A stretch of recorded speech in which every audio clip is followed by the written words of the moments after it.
Hyderabad city బీజేపీలో తీవ్ర విషాదం చోటు చేసుకుంది. బడంగపేట బీజేపీ అధ్యక్షుడు రామకృష్ణారెడ్డి ఆత్మహత్య చేసుకున్నారు. నిత్యం ప్రజా సమస్యలపై పోరాడే వ్యక్తిగా ఆయనకు మంచి పేరు ఉంది. బడంగపేట పరిధిలో జరిగిన అవినీతిపై ఆయన తీవ్రంగా పోరాటం చేస్తున్నారు. ఆయన అకాల మృతి పట్ల బీజేపీ నేతలు తీవ్ర దిగ్భ్రాంతికి గురయ్యారు. చేవెళ్ల ఎంపీ కొండ విశ్వేశ్వరరెడ్డి, బీజేపీ సీనియర్ అందెల శ్రీరాములు ఆయనకు కన్నీటి నివాళులు అర్పించారు. మన భారతీయ జనతా పార్టీ బడంగపేట కార్పొరేషన్లో యువ మోర్చా చేసి ఆ తర్వాత అధ్యక్షుడై బడంగపేట కార్పొరేషన్కి అధ్యక్షుడైన పెద్దగా ఎట్లా అంటే రాష్ట్రంలో ఎవరు చూసినా రామకృష్ణారెడ్డి పేరు మోగింది.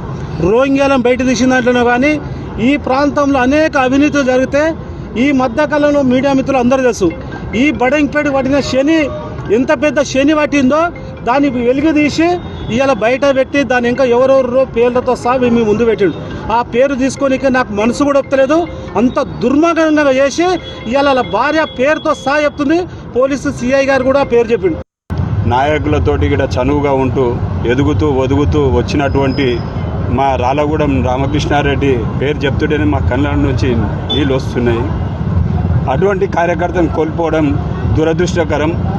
కానీ ఇక్కడ ఉన్నటువంటి కాంగ్రెస్ నాయకులు ఎవరైతే ఉన్నారో అధికార పార్టీ చేసినటువంటి దురాగతాలపైన పోరాటం చేసినందుకే అతని పైన లేనిపోని ఒత్తిళ్లు తీసుకొచ్చి మానసికంగా క్షోభకు గురి చేస్తేనే ఈ విధంగా జరిగినది అని చెప్పి మేమందరం గిట్ట భావిస్తున్నాం.